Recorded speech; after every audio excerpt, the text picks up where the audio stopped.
안녕하십니까. 예민수의 경제토크입니다. 트럼프 확정 이후에 2차 전지의 흐름은 이제 어디로 갈까요? 김지훈의 훈훈한 주식 김지훈 대표와 2차 전지 점검하고 전략 세우겠습니다. 어서 오십시오. 안녕하십니까.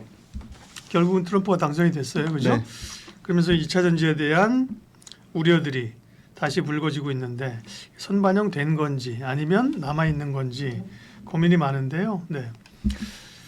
글쎄 무슨 얘기부터 할까요? 2차 전지. 네. 일단 뭐 주가 측면이 선반영 저는 됐다고 보고 있습니다. 네. 상당 부분 뭐 여전히 주가 일부 한 3개 정도 종목 빼고는 1년 동안의 평균 가격 다 전부 밑에 있고요. 계속 말씀드리지만 고점 대비 70% 정도 마이너스 난 수준이니까 그 부분에 대해서는 사실 트럼프보다 중요한 건 올해 실적이 깨질 거라는 그 실적에 대한 하향 조정치가 주가에 저는 반영되어 있다고 보고 있고요.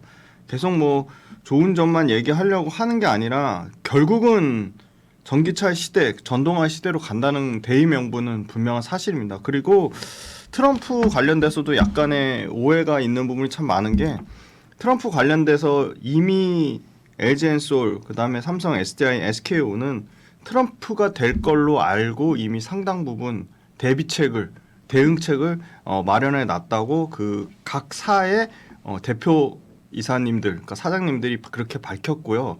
그다음에 결국은 전기차가 계속적으로 말씀드리지만 정말로 보조금 없이 휘발유차 대비 가격 경쟁력을 가지고 품질 경쟁력을 가지고 소비자의 선택을 얻는지가 중요할 것 같은데 지금은 첫 번째는 판매량이 회복이 되고 있다는 거고요. 네. 제일 중요한 거는 전기차의 판매량이 회복이 그렇죠. 되고 있다는 거고요. 네. 두 번째는 트럼프가 그 절대로 IRA 관련된 법을 수정하거나 보완할 수는 있지만 폐지할 수는 없다는 겁니다. 이미 IRA는 트럼프의 지지 세력을 공화당에 표바신 상당 부분 삼성, SDI나 SK온이나 LG엔솔 공장이 이미 들어서 있습니다. 그래서 그런 부분이 그 공장을 하기 위해서 그 각 주의 주지사들이 엄청나게 사실은 그 헌신한 부분이 있기 때문에 그 부분을 절대 무시할 수가 없고요.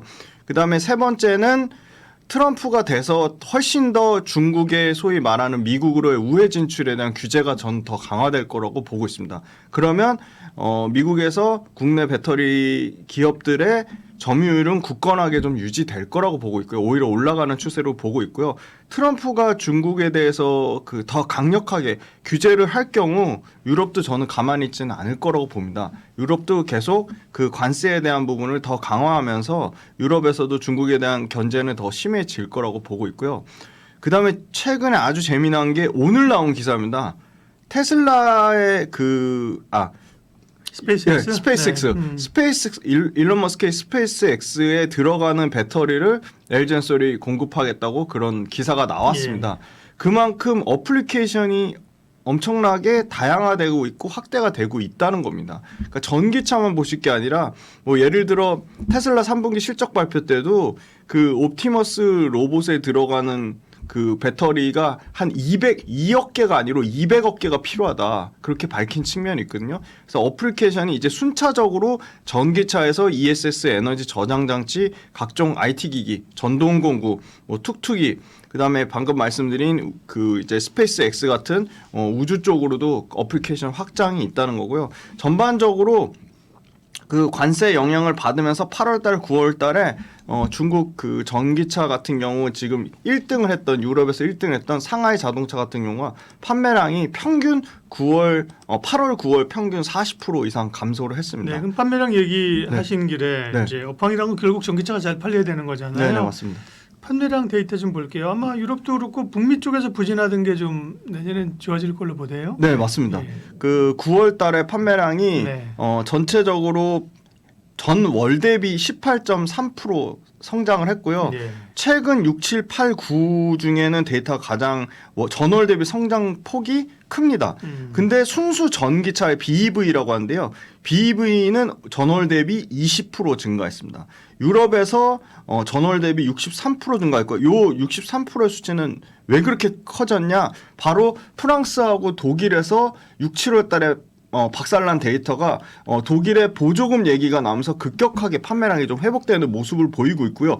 영국은 보조금 펫에 관련된 얘기 없이도 계속 7, 8, 9 연속으로 25%의 그 판매량 성장을 이뤄내고 있습니다. 그 다음에 미국의 데이터인데요. 9월 달에 미국의 데이터가 조금 부진했습니다. 9월 달에 미국의 데이터는 12만 2천 대를 기록했는데 순수 전기차 쪽에서 전년 대비 3% 정도 감소하는 수준을 나타냈는데 미국 데이터 9월 건 안 좋았군요. 네, 9월 건 안 좋습니다. 내년에는 미국을 좋게 보더라고요. 맞습니다. 네, 내년엔 미국에서 대략 예. 테슬라가 출하량 한 30% 정도 늘어난다고 얘기했으니까 네. 근데 9월 달 미국 데이터가 왜 이렇게 안 좋은가 봤더니 네. 테슬라가 굉장히 부진했어요.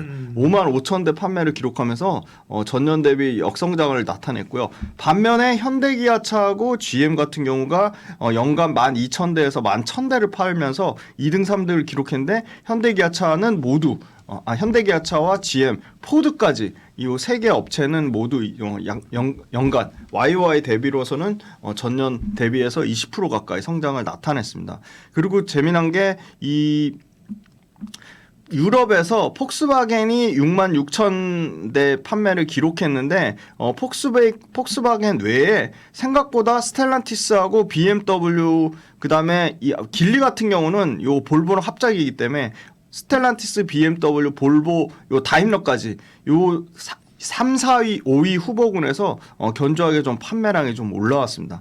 그 다음에 9월달 배터리 출하량은 역시나 전월 대비 18.9% 증가했는데요. 유럽에서 65%가 증가했고요. 미국에서는 마이너스 10%로 좀 부진한 모습을 나타냈습니다.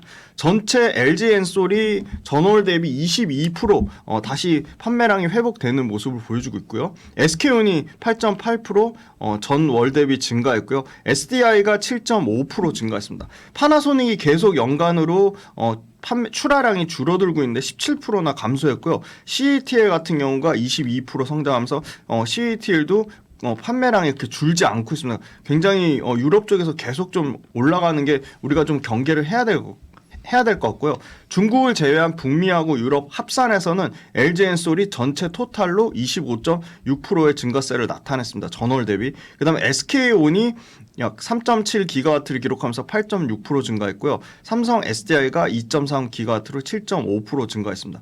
9월 달에 유럽 배터리에서 가장 선방한 거는 SK온입니다. SK온이 55.9%나 선방하면서 다시 유럽에서 3위권까지 올라왔고요. 삼성 SDI도 1.2기가와트시로 22.5%까지 증가했습니다. 그 다음에 LFP 침투율인데요. 전체 글로벌로 치면 46.5%니까 이게 전부 엄청나게 LFP로 침투된 거 아니냐 오해하실 수 있는데 보시면 중국을 제외하면 9.6%밖에 안 됩니다. 급격하게 떨어지고요. 유럽은 6.7%밖에 안 되고요. 미국은 5.7%밖에 안 되는 수준입니다. 이 숫자조차도 더 떨어질 거로 보는 이유가 2025년도에 이제 망가니치를 비롯해서 고전한 미드니켈 등 그 LG엔솔이나 삼성 SDI나 SK온이나 에코프로 그룹에서 하고 있는 차세대 LFP의 대항마라고 할 수 있는 차세대 이 니켈의 비중을 낮춘 니켈의 비중을 낮추거나 망간의 비중을 높인 차세대 양극재들이 25년도에 대거 양산되기 때문에 LFP 침투율이 여기서 더 늘어나기도 어려울 거라고 보고 있습니다. 네, 판매 데이터들을 좀 이제 봤고요. 실적 체크해 볼게요. 실적 3분기 실적이 이제 발표가 다 됐지 않습니까? 네네. 뭐 대체적으로 원하는 만큼 실적은 이제 안 나왔고요. 네. 4분기도 만만치는 않아 보이는데 SK온 같은 경우가 분기 기다리던 분기 흑자 전환 맞습니다. 또 네. 했어요. 실적하고 밸류 체크 할까요? 네, SK온 같은 경우는 SK온을 똑같이 그 삼성 SDI나 LG엔솔에 적용할 수 있을 것 같은데요. 상당 부분 그 비싸게 산 그 리튬과 니켈에 대한 그 악성 재고 물량이 좀 마무리 단계에 있잖아. 최종적으로 3분기에 다 마무리됐다고 보기는 어렵겠지만 3분기에 상당 부분 마무리되는 과정 중에 있고 4분기까지도 하면 이 악성 재고를 다 털 가능성이 높다고 보고 있고요. 악성 재고 터는 문제가 있고요. 두 번째는 그 헝가리 2반차 공장에 대한 처음에 생산에 들어가는 생산 램프업 비용이라는 게 있습니다. 고정비, 감가상각비가 급격하게 좀 줄어드는 모습을 나타내면서 비용단에서 굉장히 좀 선방을 했다. 그렇게 보고 있고요. 세 번째는 아까 SK온 유럽 데이터가 상당히 좋은 거 보셨죠? 58.8% 증가했는데 유럽 데이터에서 조금 회복이 되면서 지금 SK온도 출하량이 좀 늘어나면서 Q그로스가 좀 나왔다는 거고요. 다행인 거는 SK온의 그 아마 고객사 현대자동차로 현대기아차 그룹으로 추정이 되는데요. 유럽의 부진한 물량을 재빠르게 지금 북미에 있는 걸로 고객사를 전환해서 아마 그 미국에서 첨단 생산세액 공제 받는 조건으로 그게 출하량이 변경될 것으로 보이기 때문에 그거에 따른 가동률이 상당히 올라갈 것 같고요. 삼성 SDI하고 LG엔솔 모두 실적 부진했는데 상대적으로 LG엔솔 실적이 훨씬 좋았는데요. 근데 특징적인 거는 삼성 SDI와 LG엔솔에서 ESS 매출 비중이 차지하는 게 점점 커지고 있다는 겁니다. 네. 삼성 SDI랑 LG엔솔보다 더 늦게 나온 게 파나소닉인데요. 파나소닉이 영업이익이 42%가 증가했습니다. 그럼 파나소닉도 똑같이 전기차에 타격을 받을 건데 왜 그렇게 이익성이 좋았냐 봤더니 ESS 배출 비중이 파나소닉 같은 경우는 35%까지 올라갑니다. 그러면 LG엔솔은 ESS 매출 비중이 몇 프로냐? 10% 언더입니다. 근데 LG엔솔도 내년에는 이게 2배 증가한 20% 수준까지 올라갈 것으로 보이고요. 삼성 SDI는 이미 20%입니다. 그래서 삼성 SDI가 LG엔솔보다 이익 측면에서는 훨씬 선방을 했고요. 그럼 매출단에서는 어떻게 되냐? 삼성 SDI가 전체 매출에서 차지하는 비중이 20%면서 매출 규모로는 한 2조 6천억에서 2조 8천억이 되고요. 내년에는 한 3조 5천억 넘는 사이즈까지 커질 것으로 보입니다. 그 다음에 LG엔솔이 대략 ESS 매출 비중이 한 2조 단위거든요. 근데 ESS 왜 이렇게 많이 말씀드리냐? LG엔솔이 ESS에서 매출이 YY 전년 대비 55% 증가했고요. 삼성 SDI는 YY로 QOQ로 한 120% 증가했습니다. 그러니까 50% 넘는 매출 성장이 나오고 있기 때문에 이 부분 관련돼서 상당히 ESS에 대한 기대감을 갖고 있고요. 그리고 지금 LG엔솔은 최근에 수주가 또 나왔습니다. 그 벤츠하고 포드 수주 외에 지금 리비안 관련돼서도 추가 수주가 나오면서 그 부분이 26년부터 순차적으로 매출과 이익으로 반영이 될 것으로 보이고요. 양극재 단에서는 뭐 압도적으로 LG화학이 가장 실적 선방했습니다. 1,500억 정도 첨단 소재 매출 중에 500억 정도가 양극재에서 영업이익을 냈는데요. 양극재 단에서 영업이익이 한 5.8%가 나왔고요. 그 다음에 실적 선방한 게 코스모 신소재입니다. 코스모 신소재가 시장에서 어닝 컨센 추정한 게 한 74억 정도인데 한 65억까지 나오면서 상당히 선박했습니다. 코스모 신소재가 한 자릿수 안팎으로 실적 성장했는데 코스모 신소재도 양극재의 부진을 이 MLCC 전도성 페이스트 그러니까 IT 부품 쪽에 들어가는 거에 실적이 상당히 커버를 해주면서 만회를 했고요. 포스코 퓨처엠도 흑자 전환을 했지만 왜 흑자 전환 비중이 흑자에 전환한 그 이익액이 왜 이렇게 적냐? 그 이유는 급격하게 양극재와 음극재의 재고평가 손실 떨은 부분이 있습니다. 그게 거의 280억이 넘습니다. 그래서 그게 만약에 정상적으로 재고평가 손실로 환입이 될 경우에는 포스코 퓨처엠도 분기에는 350억에서 한 400억 정도 이익 사이즈는 나올 것으로 보고 있습니다. 네.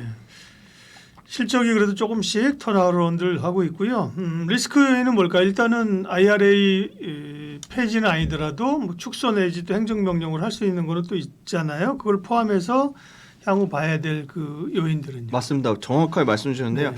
IRA 규정을 폐지할 수는 없어도 수정을 해서 그 지금 이미 엄청나게 미국의 공장을 많이 지어놓은 그 첨단 생산세액 공제를 그 배터리 업체 가져가는 거랑 완성차 업체 가져가는 거랑 파나소닉처럼 비율을 조절할 경우에는 이거 공장은 우리가 다 지어놓고 이익은 그 완성차 그러니까 뭐 GM이라든지 포드가 빼갈 가능성이 상당히 있어 보입니다. 그런 부분은 당연히 배터리 업체들이 이익을 급격하게 깎아먹는 요인이라고 보고 있고요.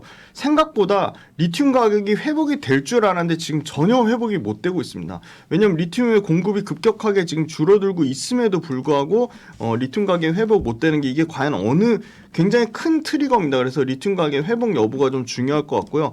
중국 배터리 업체들의 아까 BYD랑 CATL 데이터 말씀드렸지만 BYD랑 CATL 데이터가 야금야금 유럽에서도 계속 연간으로 YY로 20%씩 성장은 하고 있습니다. 분명한 건 견제할 건 견제를 해야 되는데 그런 부분이 우려 요인이 되고 있습니다. 그런데 다행인 거는 중국 배터리가 유럽에서 지금 그 사실은 잘하고 있는 폼팩터가 각형인데요.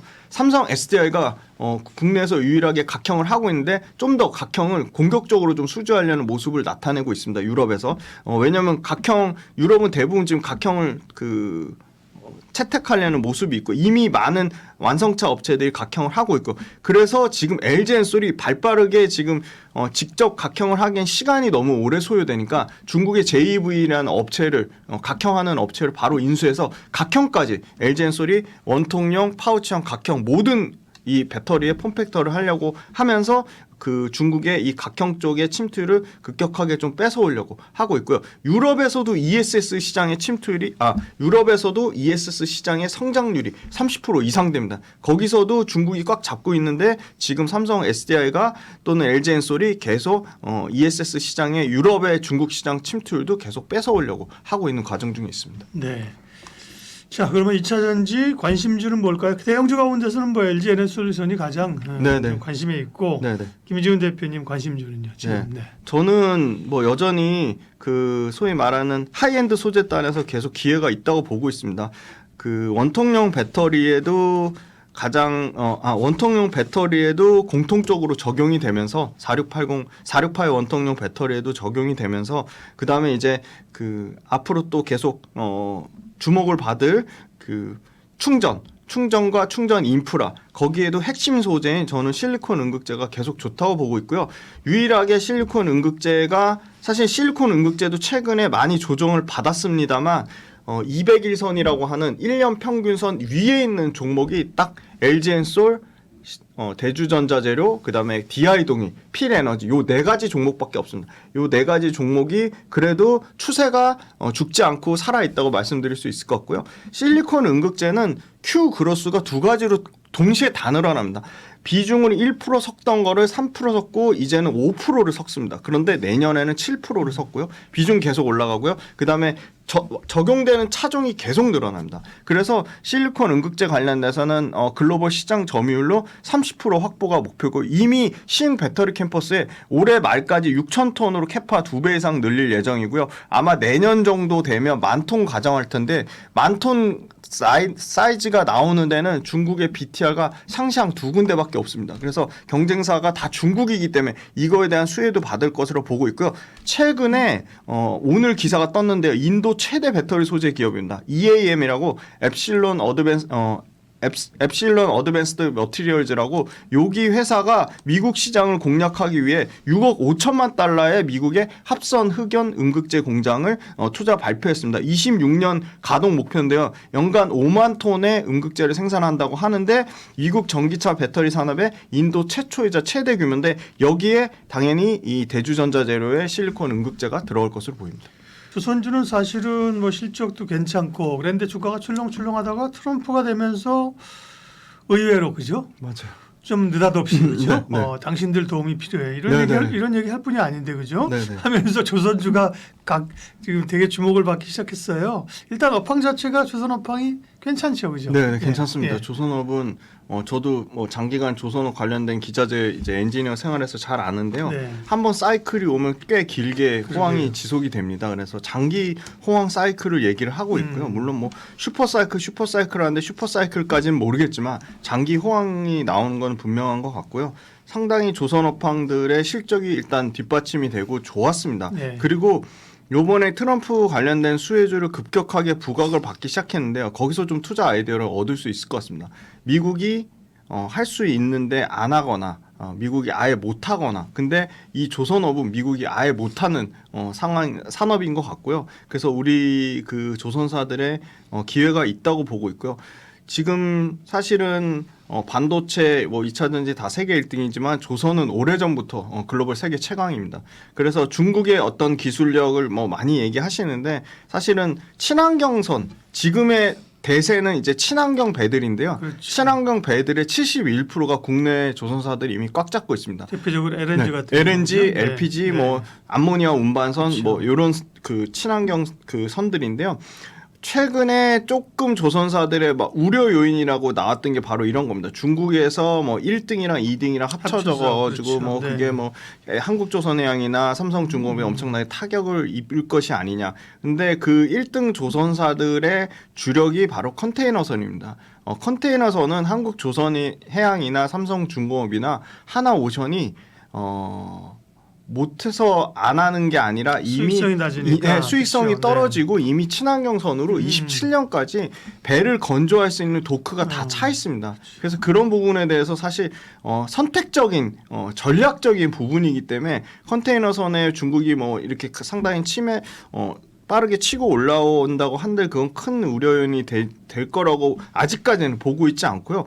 그다음에 중국이 생각보다 소위 말하는 글로벌 해운사들의 약간의 침투가 있습니다. 글로벌 해운사 대표적으로 테슬라의 일론 머스크가 아니고 머스크라고 세계 네. 최대 해운사가 있는데요. 머스크의 일부 물량을 받았습니다. 근데 그 머스크의 일부 물량 받은 거조차도 한국조선해양이나 하나오션이나 현대중공업이 이미 물량이 다 차서 넘어간 부분입니다. 그런 부분이 있고요. 그다음에 두 번째는 이 LNG선이나 LPG선 중국도 공격적으로 하고 있겠다고 하지만 실제 수주를 받는 거는 중국 자국의 해운사입니다. 그래서 그런 부분이 상당히 좀 부풀려진 우려가 있다. 저는 오히려 인력 감소가 상당히 심각한 문제라고 보고 있습니다. 인력 감소가 보시면 뭐 조선소 가면 국내 이 인력들은 상당 부분 빠져나갔고요. 22년 그 기점으로 2019년 기점으로 인력이 4분의 1, 거의 5분의 1 토막이 났습니다.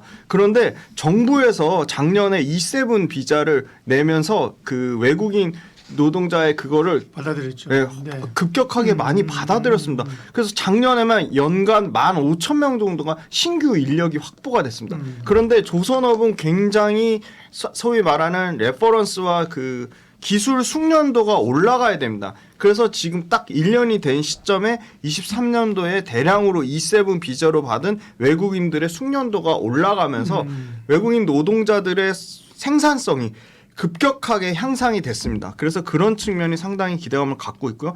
또 중국 우려입니다. 중국의 이 소위 말하는 소재단에서 가격이 상승하는 부분, 후판 가격입니다. 그렇죠. 그런데 실제 조선업에서 소재단에서 조선업의 원가에서 중국 철강이 차지하는 중국 후판이 차지하는 비중은 20% 언더입니다. 15%입니다. 그러니까 상당히 중국의 후판 가격이 올라간들 한들 그거를 굉장히 제한적으로 보고 있고요.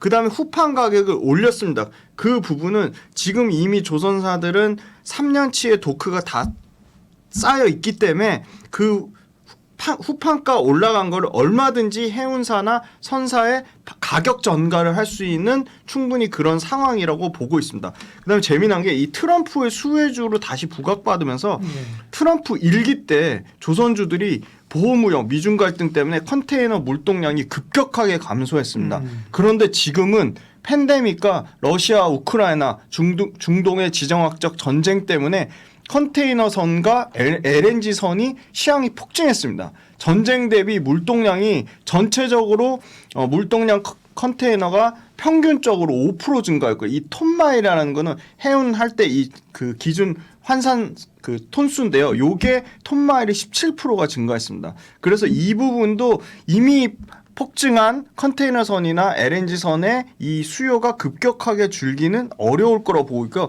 심지어 컨테이너선은 친환경적인 요인 때문에 속도를 줄이는 방법이 있고, 왜냐면 그 CO2 배출을 덜 해야 되기 때문에, 아니면 아예 친환경 엔진으로 그렇죠. 교체해야 되는데 일단 컨테이너선부터 먼저 친환경 엔진으로 교체했습니다.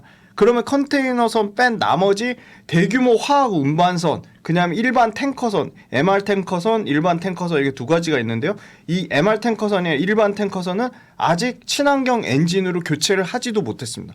그 수요가 상당합니다. 그다음에 LNG는 컨테이너선 중국 조선사들이 공격적으로 하면서 LNG 선에 대한 이 공급은 더 타이트한 상황입니다. 그래서 LNG선, LPG선을 국내 조선사가 이미 싹쓸이 했기 때문에 3년치 도크가 다 쌓여있다고 보고 있고요. 한미 조선 협력 때문에 트럼프가 얘기하는 거는 이 군함에 해당되는 사실 이 방산에 집중한 이 새로운 방산을 모멘텀으로 한 조선업이 과거에 급격하게 올라갔던 해양 플랜트 쪽보다는 매출이나 이익의 안정성이 더 크다고 보고 있고요. 그다음에 아까 인력 수급 문제도 있었고 가격 문제도 인력 수급 문제도 있었고 비용단의 문제도 있었는데 그 부분이 오히려 그 부분 때문에 주가가 빠지면 그거는 오히려 단기적으로 기회가 될 수 있다고 보고 있고요. 제일 중요한 건 신조선가가 역대급 최고치 2008년도 최고치랑 딱 2포인트 차이 나는데요. 지금 2포인트 차이 나는 거가 떨어진다고 하더라도 신조선가가 여기서 더 떨어지긴 어렵다. 왜냐하면 신조선가라는 거는 컨테이너선, 탱커선, 그다음에 아까 말씀드린 뭐 암모니아 운반선 여러 가지 합친 겁니다. 그러면 신조선가 중에 차지하는 컨테이너선이 빠지더라도 이미 우리나라의 주력 성종인 LPG선, LNG선, 암모니아 가스는 성과가 올라가고 있습니다. 그래서 신조선가도 소폭 하락하거나 보합하는 수준이지 아주 견고한 수준을 유지할 거라고 보고 있고요. 현대 HD 한국조선해양이 실적으로 증명했습니다. 3분기에 실적 체크해볼게요. 3분기 실적 다 발표했나요? 네네네. 네. 3분기에 매출이 YY로 25%가 증가했고요. 네. 영업이익이 3,984억인데 시장 예상치보다 1,000억 넘게 초과됐습니다. 그런데 재미난 건 일회성 요인이 전혀 없었습니다. 그러니까 순수하게 한국조선해양의 그러니까 경상 이익으로만 이렇게 사상 최대 실적을 달성했다는 거고요. 그다음에 이제 삼성 SDI하고 삼성중공업하고 하나오션만 조금 부진했습니다. 삼성중공업도 사실은 3분기에 누적 실적으로 매출이 전년 대비 29%가 증가했고요. 7조 2027억을 기록했고요. 영업이익은 전년 대비 113% 증가하면서 3,285억을 기록했습니다. 하나오션도 시장 컨센보다는 미달했지만 드디어 흑자 전환을 했다는 거. 영업이익이 689억 흑자 전환했고요. 매출단에서는 41% 증가 7조 5,228억을 기록하면서 상당히 실적이 좋았습니다. 그런데 요 두 가지 포인트가 있는데 실적이 너무 중요한 첫 번째가 바로 21년도에 저가 수주 싸게 산 배의 매출 비중이 급격하게 감소했다는 겁니다. 대표적으로 그 저가 수주 매출 비중이 큰 게 현대미포조선인데요. 현대미포조선의 실적을 보니까 24년 3분기 기준으로 21년도에 수주받은 21년도 저성가 물량이 전체 매출에서 차지하는 비중이 6%까지 감소했습니다. 그리고 현대미포를 뺀 나머지 HD 현대중공업, 삼성중공업, 그다음에 하나오션은 22년도 이후에 고가에 받은 고성가의 선박의 매출 비중이 차지하는 게 현대중공업 같은 경우는 83%까지 늘어났고요. 삼성중공업도 역시나 80%대까지 올라왔습니다. 그리고 하나오션 역시도 80% 가까이 78% 정도까지 22년도 물량이 이제 순차적으로 매출 반영되고 시작했고요. 그러면 지금 역대급 신조성가 최고가를 찍고 있는 성과를 반영돼 24년도 물량은 언제 반영되냐? 26년 말이나 27년도에 반영되기 때문에 매출과 이익의 외형 선장은 연속성이 계속 있어 보입니다. 오히려 더 큰 숫자로 성장하지 않을까 그렇게 보고 있습니다. 네. 실적 체크했습니다. 조선업의 리스크오인은 앞서 말씀하셨고요. 그렇죠? 인력 수급 문제가 있었는데 어느 정도 해결이 됐고 네. 또 후반 가격도 그렇게 부담적이진 않고 뭐 대체로 신조선가는 오르고 있는 추세니까 환경은 우호적입니다. 그러면 조선주 가운데는 뭘 주목하세요? 사실은 조선주가 좀 오르고 사실 더 빨리 오르는 거는 뭐 기자재 이런 쪽이 강하긴 하면 뭐 현대 힘스 이런 거 강하더라고요. 강합니다. 관심 좀 말씀해 주세요. 일단은 조선주의 조금 이 친환경 그러니까 선박에 대한 메가 트렌드가 지속된다고 보면 물론 맞습니다. 그러니까 사실은 수익률 측면에서는 조선 기자재 매매한 거 전 나쁘지 않다고 봅니다. 그런데 변동성이 크기 때문에 조금 장기 투자 관점으로 보기에 딱 맞는 지금 어떻게 보면 메가 사이클이 왔기 때문에 일단은 HD 한국조선해양이나 HD 현대중공업, 삼성중공업 모두 미묘하게 차이가 있습니다. 삼성중공업은 해양 플랜트 쪽이 강하고 현대미포조선 같은 경우는 아까 말씀드린 MR 탱커선이나 이쪽이 강하고 HD 한국조선해양이나 현대중공업이 바로 LNG나 LPG나 암모니아 운반선 이쪽이 강하기 때문에 저는 왜 HD 한국조선해양을 말씀드리냐면 두 가지 측면이 심플합니다. 압도적인 밸류에이션의 차이입니다. 요거 일요일자 기준 최신 건데요. HD 한국조선해양이 내년 기준으로 PER이 8.5배고요. 삼성중공업이 17.8배입니다. HD 현대중공업이 21배고요. 하나오션이 25배입니다. 그 밑단에 현대미포 17배고요. 현대마린솔루션 22배, 하나엔진 16배입니다. 압도적인 차이가 있고요. 그 다음에 실적 증가폭을 보시면 올해 한국조선해양이 매출단에서는 20% 정도 증가를 예상하고요. 내년에도 한 13% 매출 증가를 예상합니다. 그 다음에 영업이익이 흑자 전환하면서 400% 늘어나고 내년에 73% 늘어날 것으로 예상이 됩니다. 그 다음에 경쟁사 삼성중공업도 올해 영업이익 100% 늘어나고요. 내년에 66% 늘어납니다. 그러면 영업이익의 늘어나는 성장률도 한국조선해양이 삼성중공업을 압도합니다. 그러면 또 다른 경쟁사 하나오션은 올해 186% 흑자 전환하지만 강도가 한국조선해양보다 훨씬 적습니다. 그리고 매출의 강도도 보면 하나오션과 한국조선해양의 매출의 평균 증가폭은 똑같은데 한국조선해양이 하나오션보다 매출의 사이즈가 압도적으로 큽니다. 하나오션이 내년에 예상되는 매초가 11조라면 한국조선해양 29조입니다. 29조에 내년에 2조 사이즈 영업이익입니다. 한국조선해양이 2조, 삼성중공업이 내년에 한 7,800억 정도, 그 다음에 하나오션이 한 6천억 정도니까 이게 사이즈가 상상 초월하게 크다, 간격이 크다. 그런데 한국조선해양이 그러면 하나오션이나 삼성중공업보다 주가가 월등히 많이 올랐냐? 그런 측면은 또 아닙니다. 여기 주가 상승률 보시면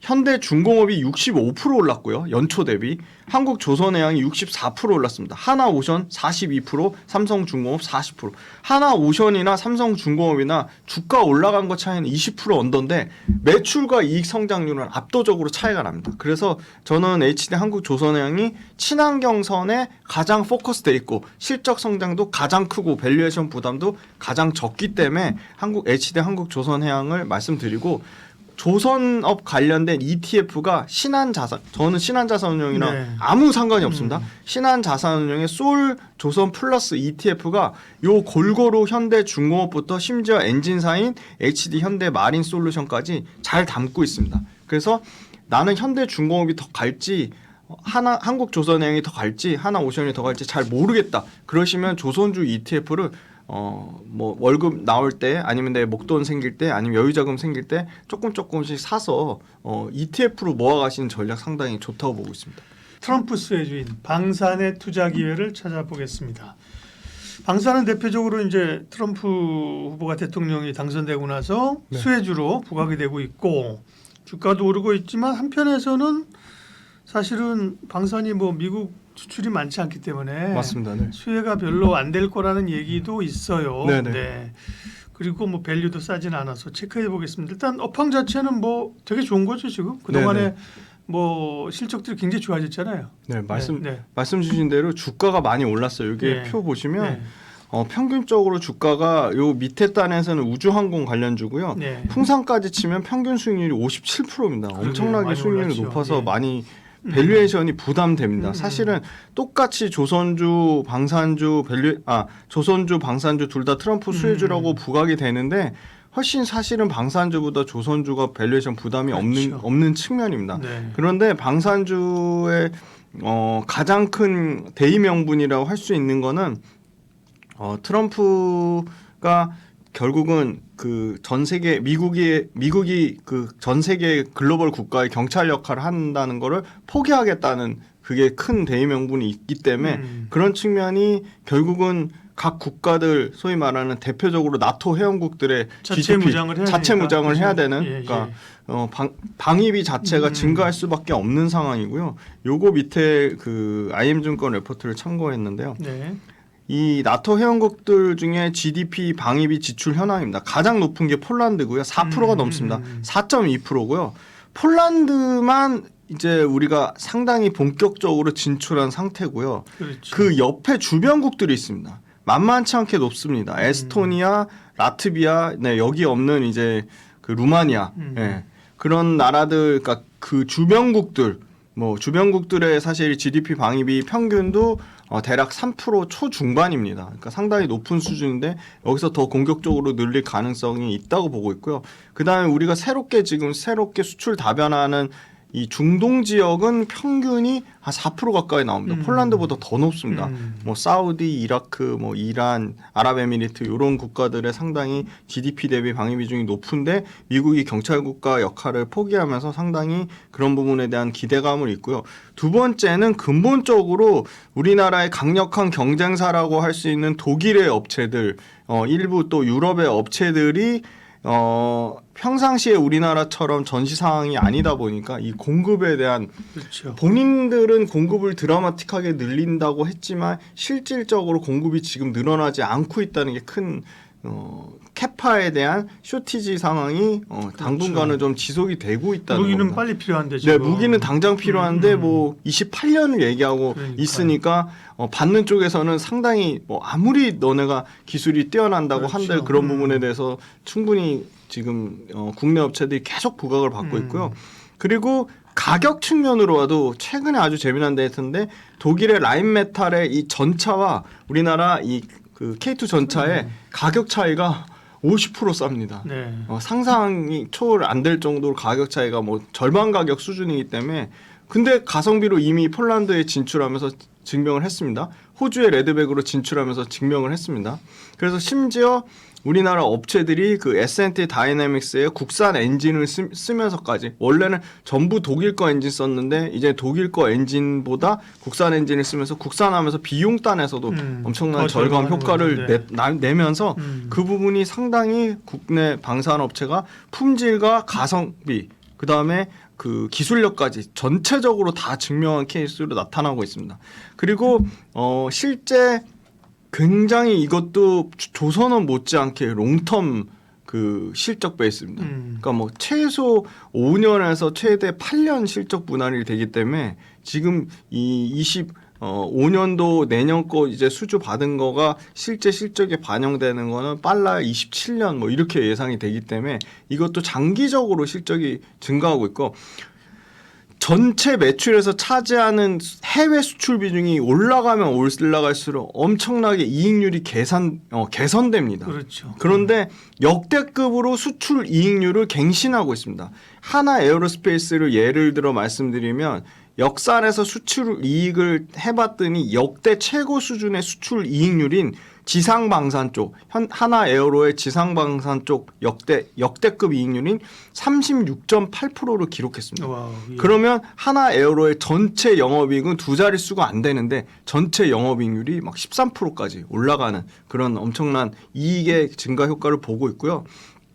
물론 이 부분에는 폴란드가 조기 인도를 요구했기 때문에 타국보다 더 높은 이익률을 예상을 하지만 그럼에도 불구하고 수출 평균분은 22%에서 24% 정도 수준이 유지될 거라고 보고 있기 때문에 국내에서 수주받는 거하고는 이익의 사이즈가 질적으로 다르다라고 보고 있습니다. 그 다음에 지금 보시면 이 공급망 회복에 어려움, 난항을 겪고 있기 때문에 경쟁국들이 차별화되고 있고요.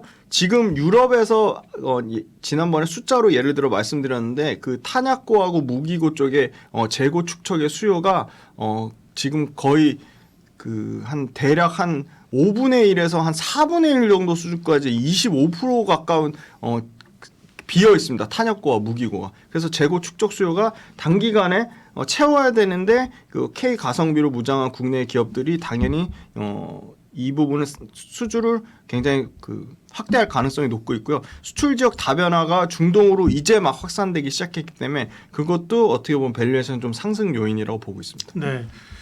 그러면 이 밸류를 체크해 볼게요. 물론 이제 많이 올랐지만 밸류는 달라질 수도 있어요. 옛날에는 방산주는 완전히 내수였다. 지금은 이 수출 모멘텀이 있고 실적이 네네. 좋으니까 밸류도 꼭 옛날에 봤던 밸류만을 고집할 필요는 없긴 하거든요. 네네. 네. 또 이제 글로벌 피어 그룹도 좀 있고요. 지금 뭐 내년이나 후년 봤을 때 밸류는 어떻게 나와요? 네네. 굉장히 중요한 말씀해 주셨는데요. 대표적으로 이 독일 라인메탈이라는 그룹이 있거든요. 이 방산의 대표적인 네. 뭐 유럽의 탑티어인데요. 거기는 얼마나 줘요? 유럽의 PR은? 탑티어 밸류에 지금 하나 에어로스페이스 기준으로 거의 60% 정도 수준입니다. 예. 그러니까 라인메탈이 24년 PER 기준으로 한 40배 중후반 받거든요. 근데 하나에어로 26배니까요. 주가 엄청나게 올랐거든요. 하나에어로가 얼마나 올랐냐면 그러니까 200% 가까이 올랐습니다. 예. 네. 정확하게는 211% 올랐네. 엄청나게 올랐는데 그럼에도 불구하고 지금 라인메탈에 이렇게 40% 밸류에이션 할인을 받을 요인이 그렇게 크진 않다고 보고 있습니다. 왜냐하면 지금 라인메탈이 그 호주의 레드백도 지금 수주를 뺏겼고요. 그래서 앞으로도 계속 하나 에어로스페이스 또는 현대 로템을 뺏길 가능성이 매우 높다고 보고 있거든요. 그래서 지금 밸류에이션이 평균적으로는 딱 17배 수준입니다. 내년 기준으로. 지금 코스피, 코스닥의 올해 기준 평균 PER이 15배니까 한 15% 정도가 밸류에이션 할증돼 있는 상황인 거고요. 이 중에 내년 기준으로 보면 코스피 평균 PER이 안 되는 업종도 있습니다. 현대로템 13배고요. 풍산 7배입니다. 6.8배. 그리고 하나에어로브가 17.9배인데요. 이제 매출과 이익 사이즈를 보면 하나에어로도 이제 25년부터는 11조 5천억 사이즈고요. 영업이익은 1조 6천억 사이즈입니다. 그러니까 대략 영업이익률이 이제 10% 이상 나오는 거고요. 현대로템 같은 경우가 매출단에서는 한 5조 5천억 정도 사이즈고 영업이익 한 6,500억 사이즈입니다. 그래서 하나에어로나 현대로템, 한국항공우주, LIG 넥스원, 하나시스템 모두 25년, 26년까지는 계속 역대급 실적의 최대치를 갱신하기 때문에 주가와 상관없이 실적이 계속 갱신되기 때문에 밸류에이션이 드라마틱하게 올라가거나 밸류에이션이 오히려 떨어지면 떨어졌지 그 밸류에이션이 부담스러운 수준은 아니다라고 보는데 압도적으로 밸류에이션으로 보면 현대로템이 가장 싸고요. 수주잔고랑 시총이랑 비교해보면 LIG 넥스원이 쌉니다. 그래서 하나에어로스페이스는 모멘텀이 가장 많고요. 그래서 저는 여기도 굉장히 고르기가 힘든 상황입니다. 왜냐하면 하나에어로스페이스가 주춤하면 현대로템이 날아가고요. 현대로템이 주춤하면 절대 가만히 있지 않습니다. LIG 넥스원이 날아가고요. 현대로템, LIG 넥스원, 하나에어로스페이스 다 지금 주춤하니까 한국항공우주가 오늘 8% 이상 급등이 나오고 있습니다. 예. 그래서 골고루 지금 아주 긍정적으로 순환매가 돌고 있고요. 제일 부진한 게 한국항공우주보다 더 부진한 하나시스템이 오늘 15% 이상 급등이 나왔습니다. 그래서 그런 전반적인 업종에 아주 긍정적인 순환매가 돌고 있기 때문에 이것도 방산 관련된 ETF가 있습니다. 있죠. 예. ETF가 딱 아리랑 그 K 플러스 방산 여기 딱 가장 크거든요. 요 퍼센테이지가 그렇게 큰 차이 안 나는데 골고루 들어가 있습니다. 이것도 조선업 ETF와 동일하게 이렇게 계속 그 각 개별 기업의 밸류에이션 측정이 어려우시거나 개별 기업에 어떤 기업이 더 갈지 예측하기가 어려우실 때는 방산주 ETF를 뭐 2만 원 초반밖에 안 됩니다. 그래서 그거를 계속 사서 모으시는 전략도 나쁘지 않다고 보고 있고요.